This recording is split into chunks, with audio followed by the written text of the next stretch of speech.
Shalom, selamat hari Minggu. Kembali kita datang di ibadah kita pagi hari ini. Mari sama-sama kita berikan yang terbaik buat Tuhan. Biarlah sukacita Allah, damai sejahtera Allah terus mengalir atas setiap kita. Mari bawa hati kita di hadapan Tuhan pagi hari ini. Terima kasih Bapa, terima kasih Roh Kudus. Sungguh Engkau baik, teramat baik, sangat baik buat setiap kami. Kalau pagi hari ini kembali Tuhan berikan kami kesempatan untuk kami bisa beribadah kepada Engkau. Itu adalah anugerah yang melimpah buat kami Tuhan. Itu adalah bukti pemeliharaan Tuhan buat setiap kami.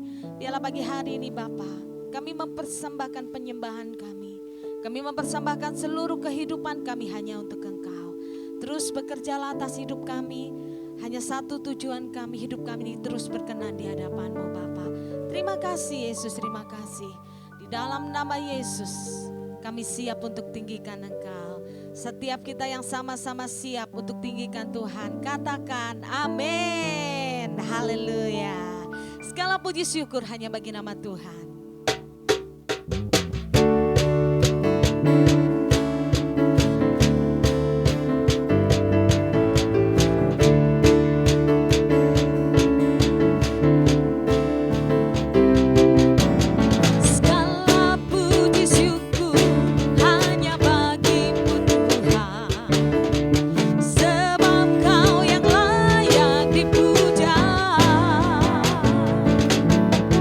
Kami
ini setiap kami Bapa, kami mau terus bawa ucapan syukur kami hanya untuk Engkau Tuhan. Biarlah pagi hari ini melalui firman-Mu, Tuhan berbicara untuk setiap pribadi lepas pribadi, untuk jemaat-jemaat yang ada di rumah maupun dimanapun jemaat-Mu berada Tuhan. Karena kami percaya kuasa-Mu tidak terbatas atas setiap kami Tuhan. Terima kasih Bapa, terima kasih. Kami mau tetap menyembah Engkau Tuhan. Kami mau bawa hati kami Bapa di hadapan-Mu. Karena di dalam Engkau kami merasakan kepuasan. Kami merasakan kedamaian sejahtera. Thank you Jesus. Haleluya Yesus Tuhan.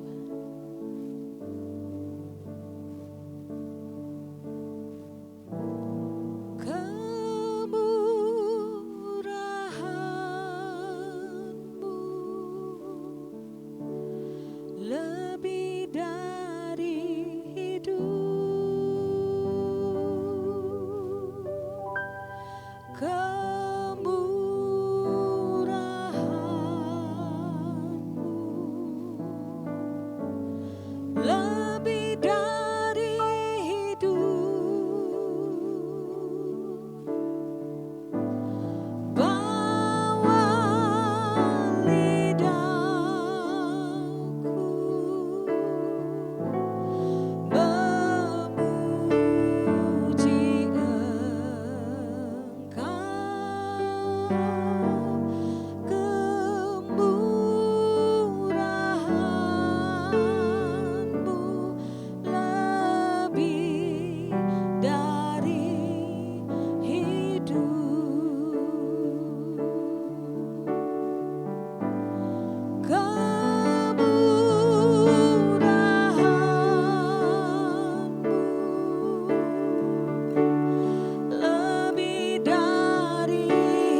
hatimu Kau taruh dalam setiap firman yang akan disampaikan oleh hamba-Mu. Apa yang menjadi keinginan hatimu Tuhan, Kau sampaikan Tuhan buat setiap kami. Karena kami mau Bapa, kami mau belajar menuruti apa yang Tuhan mau dalam hidup kami. Terima kasih, kami percaya firman-Mu adalah firman yang sungguh-sungguh menguatkan kami. Firman yang terus menuntun kami pada satu jalan kebenaran Tuhan. Terima kasih Bapa, terima kasih.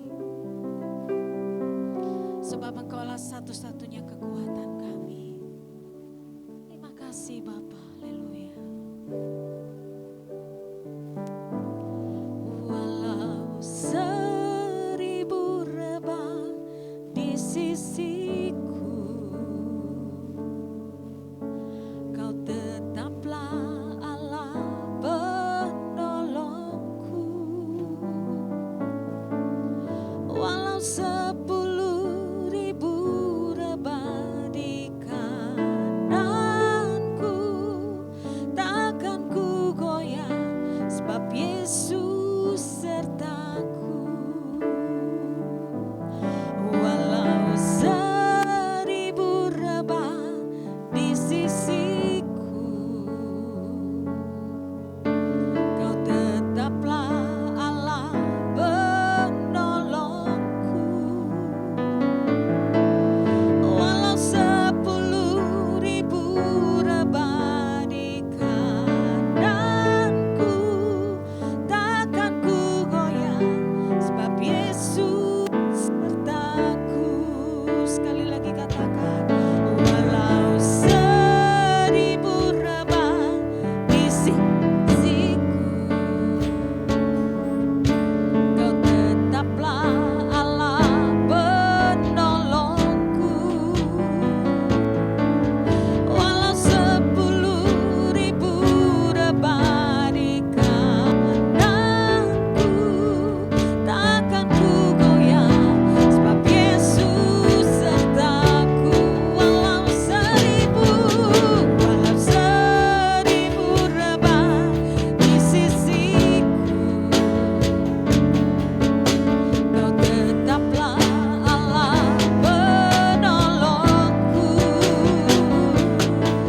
Walau 10.000 rebah di kananku, takkan ku goyah, sebab Yesus sertaku.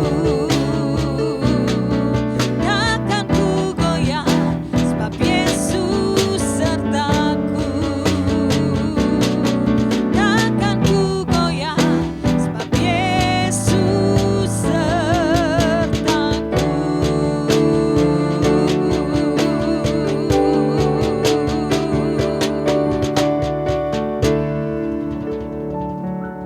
Terima kasih Tuhan, haleluya.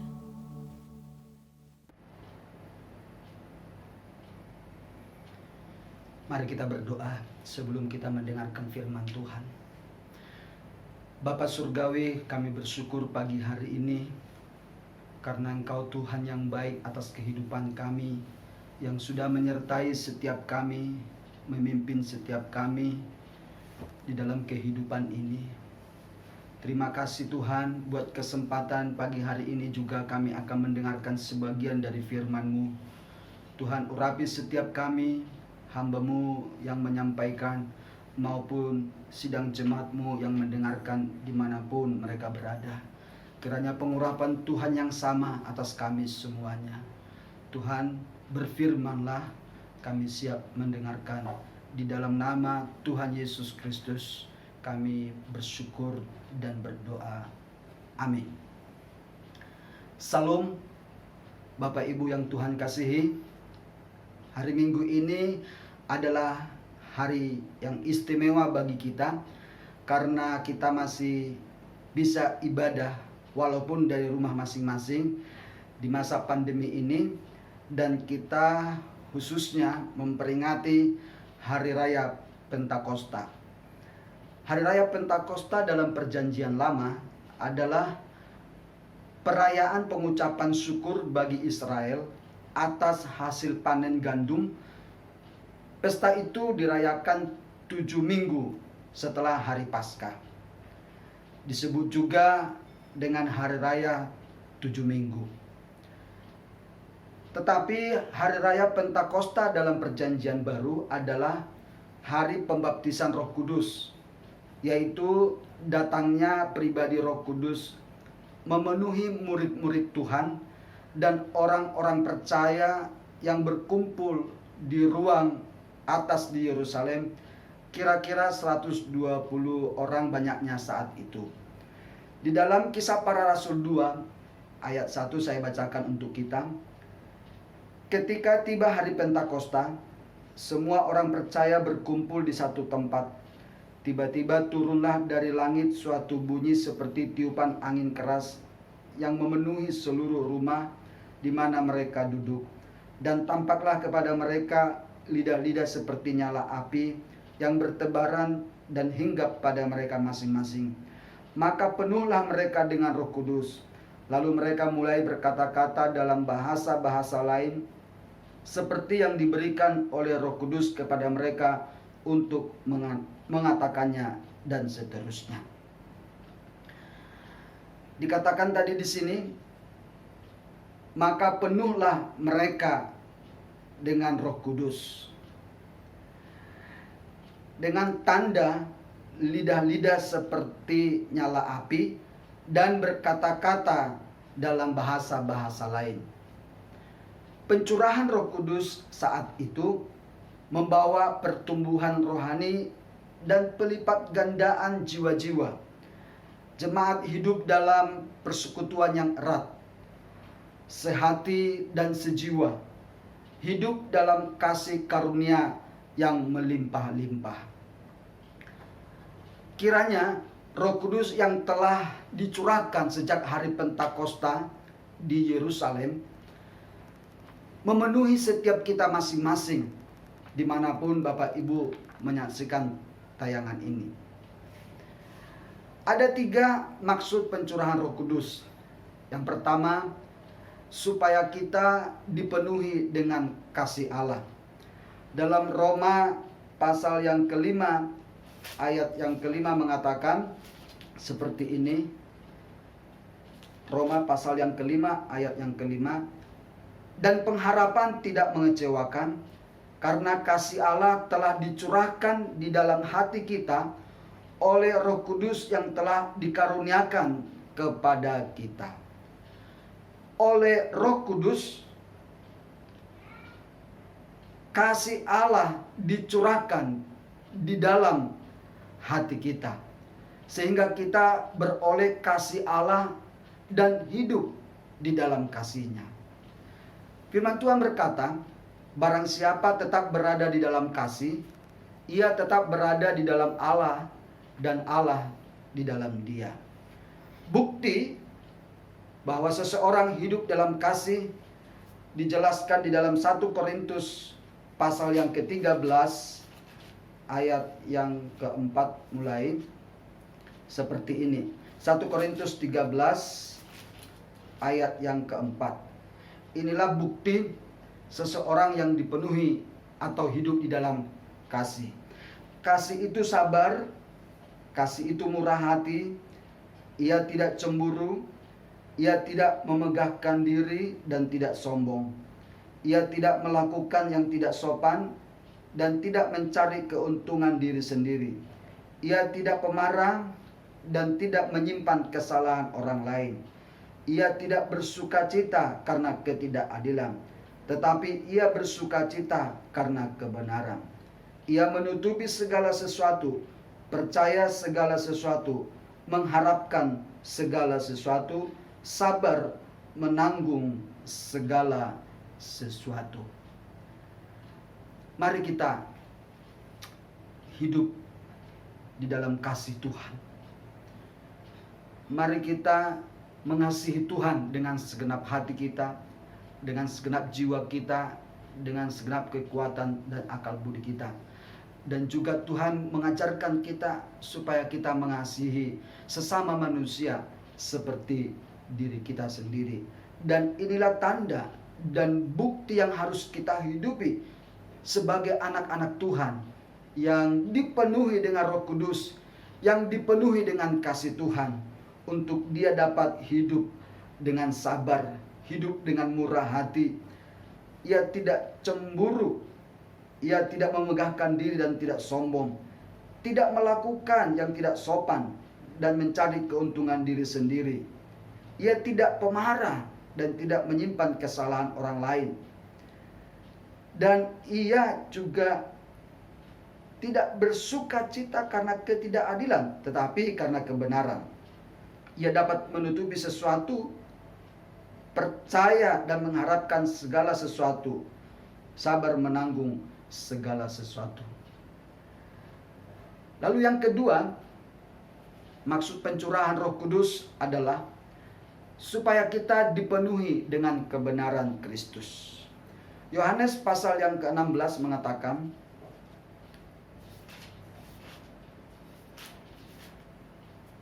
ayat yang ke-12, Yohanes 16 ayat yang ke-12, masih banyak hal yang harus kuteruskan kepadamu, tetapi sekarang kamu belum dapat menanggungnya. Tetapi apabila ia datang, yaitu Roh kebenaran, ia akan memimpin kamu ke dalam seluruh kebenaran. Sebab ia tidak akan berkata-kata dari dirinya sendiri, tetapi segala sesuatu yang didengarnya, itulah yang akan dikatakannya. Dan ia akan memberitakan kepadamu hal-hal yang akan datang.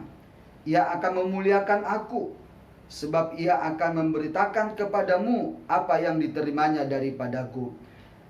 Segala sesuatu yang Bapa punya adalah aku punya. Sebab itu aku berkata, ia akan memberitakan kepadamu apa yang diterimanya daripadaku. Oleh Roh Kudus akan memimpin kita ke dalam seluruh kebenaran, memberitahukan kepada kita hal-hal yang akan datang, memberitahukan kepada kita apa yang diterimanya dari Yesus. Roh Kudus yang sama juga akan mengajarkan dan mengingatkan kita akan semua yang telah Yesus sampaikan. Jadi ketika Roh Kudus ada pada kita, yakinlah ia akan mengajar kita tentang segala sesuatu. Dan kalau kita taat pimpinan Roh Kudus, maka kita akan dimampukan untuk melakukan kehendak Allah, dimampukan untuk taat dan setia kepada Tuhan. Maka mari kita menghidupi kebenaran, tinggal di dalam kebenaran. Maksud pencurahan Roh Kudus yang ketiga adalah supaya kita dipenuhi dengan kuasa Roh Kudus. Kuasa Roh Kudus yang pertama, kuasa untuk menjadi saksi Kristus. Di dalam Kisah Para Rasul pertama ayat yang ke-8 mengatakan, tetapi kamu akan menerima kuasa kalau Roh Kudus turun ke atas kamu, dan kamu akan menjadi saksiku di Yerusalem dan di seluruh Yudea dan Samaria dan sampai ke ujung bumi. Kita dapat menyaksikan karya Roh Kudus yang kita alami. Kita dapat bersaksi atas perbuatan-perbuatan Tuhan, pengalaman-pengalaman bersama dengan Tuhan. Dapat kita bagikan kepada orang lain, sehingga orang tersebut dapat diberkati melalui kesaksian kita. Oleh kuasa Roh Kudus diberikan juga keberanian untuk memberitakan firman Allah. Oleh Roh Kudus ada satu keberanian ilahi untuk kita bisa menyampaikan Injil Kristus. Oleh Roh Kudus juga diberi kuasa untuk dapat mengusir roh-roh jahat, melenyapkan segala penyakit dan segala kelemahan. Nah, kuasa itulah yang diperlukan oleh gereja Tuhan dan oleh setiap kita. Kalau kita memiliki atau diberi kuasa oleh Tuhan, maka kita akan mampu untuk melakukan apa yang menjadi tugas kita sebagai anak-anak Tuhan dalam pelayanan, dalam pekerjaan kita sehari-hari. Terlebih juga kuasa diberikan kepada kita supaya kita kuat di dalam Tuhan. Di dalam Efesus pasal 6 ayat yang ke-10 mengatakan, Efesus 6 ayat yang ke-10,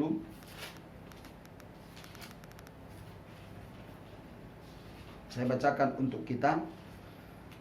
Akhirnya, hendaklah kamu kuat di dalam Tuhan, di dalam kekuatan kuasanya. Sekali lagi, hendaklah kamu kuat di dalam Tuhan, di dalam kekuatan kuasanya.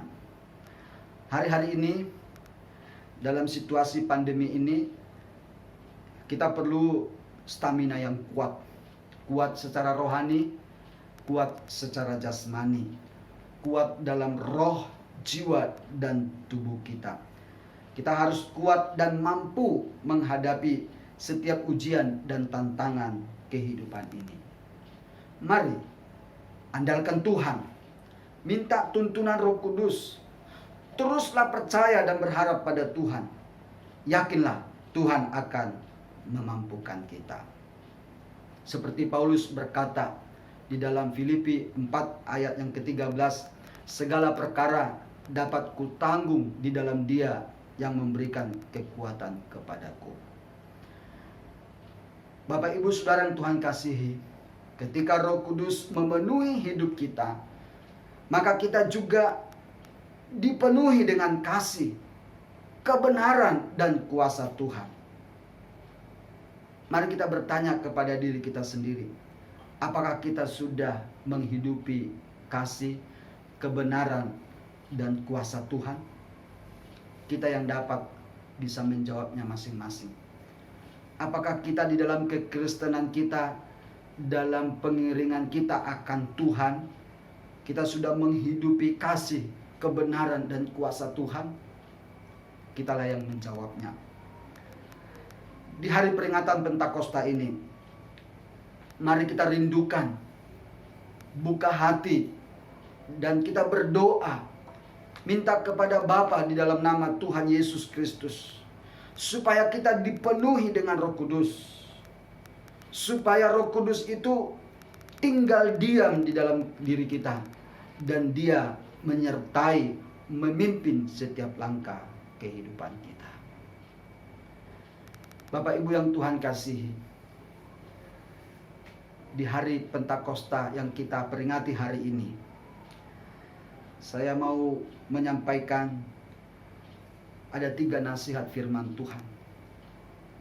Ini yang menjadi makna kita memperingati hari Pentakosta pada hari ini. Nasihat firman Tuhan yang pertama, mari kita lakukan segala pekerjaan kita dalam kasih, yaitu mengasihi dengan perbuatan dan dalam kebenaran.